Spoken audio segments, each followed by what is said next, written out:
Hey, Tom, good to see you. I have Hi a there. very important question. Is there any good reason to be using a traditional IRA right now? Before you answer, I want to let you know, but I know you know this already. America's IRA expert, Ed Slott, I see him there over your shoulder. I know you guys are friends, recently told Okay, other well, industry experts that an IRA is just an IOU to the IRS. He says he doesn't see any benefit to using a traditional IRA right now because tax rates are so low. Do you agree?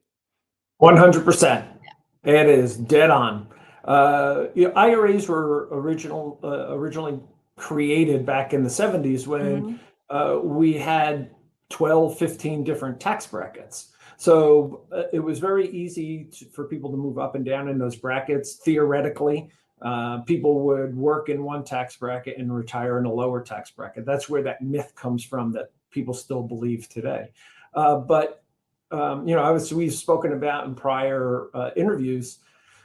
We're in a world of hurt economically. We have a $35 trillion debt in this country, $300 trillion of unfunded liabilities, and there's nowhere for the tax brackets to go but up, or taxes, we'll say, because there's a couple ways they can manipulate that. But taxes can't go anywhere but higher. So Ed's correct in that we're in a very low tax environment comparatively over historical views. Mhm. And just because you mentioned it, I wanted to bring it up. US debt clock there, Yeah, you're looking at it, which makes me very anxious to see. yeah. But you're I, you right. know, The I US government has to raise revenue somehow, right? right. I said 35 trillion. I'm off by a little bit, but it grows by a few billion dollars every single day. Right. So we could, in theory, see 35 trillion by the end of this year. Oh, I would not be surprised. Explain though why a tax deduction is more attractive when tax rates are high. Well, obviously, because in a higher tax bracket, you're putting money aside and you're not paying tax on it. So again, in theory, if you put it aside, not paying tax on it while you're in a higher tax bracket, and then you can access that money later on down the road at a lower tax rate, you're saving yourself some money. But Mhm. again, it's a theory that doesn't work anymore. It's not plausible in the sense that if we think about what retiring in a lower tax bracket means, it means that you're taking in less what? Less revenue. Right, less income. So is your retirement goal to live in a lower standard of living? Because that's what bringing in less income does for you, right? It Right. means that you have less to live off of. Right. Unless, of course, you create it through tax-free efficiency, like we're talking about.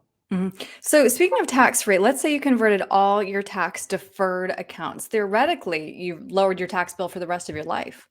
Yeah, theoretically, if you could do that all at once, you're basically going to be in a 0% tax bracket for the rest of your life, including your Social Security benefits. So anything that you get from Roth IRAs, say, that doesn't count against you when they look at the taxation on your Social Security benefits. So yeah, in theory, you could, if you paid all your taxes today, you may never have to pay tax again. Mhm.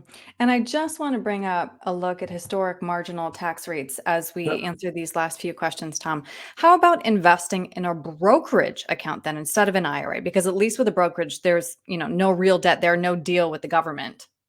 Well, you're always going to have a deal with the government because Mm. there is going to be some tax at some level. You have capital gains, whether it's long or short term. You might have dividend interest. You might have regular ordinary interest if you have, say, CDs or something along those lines. So there is going to be a tax debt. It may be more manageable, but you're still going to have one. So, last question then, Tom. Ed Slott believes that Congress is purposely making tax deferred accounts less attractive because the government is in desperate need of tax revenue now. Do you agree with that? 100%. It is dead on. Uh, you know, th- think about it. We're drowning in debt. Just this past year, Congress spent, I think it was like $5 trillion more, or maybe it was 9 trillion. I don't remember exactly the number, but it's still trillions more than they were allotted by the taxpayers for the year. And that number is only getting worse because currently there's no cap on what they can spend. So they're they make drunken sailors look like choir boys. And that is the quote we will end on, Tom. That was incredibly helpful. If somebody has questions about how they should be preparing for a tax-free retirement, what's the best way to reach you? Either phone or email. So phone 973-394-0623. Or if they want to reach me by email, tjoconnell@internationalfinancial.com. All right. As always, Tom, I Thanks, enjoy Anna. coming to you for the straight answers. Thank you very much for your time today. Great seeing you.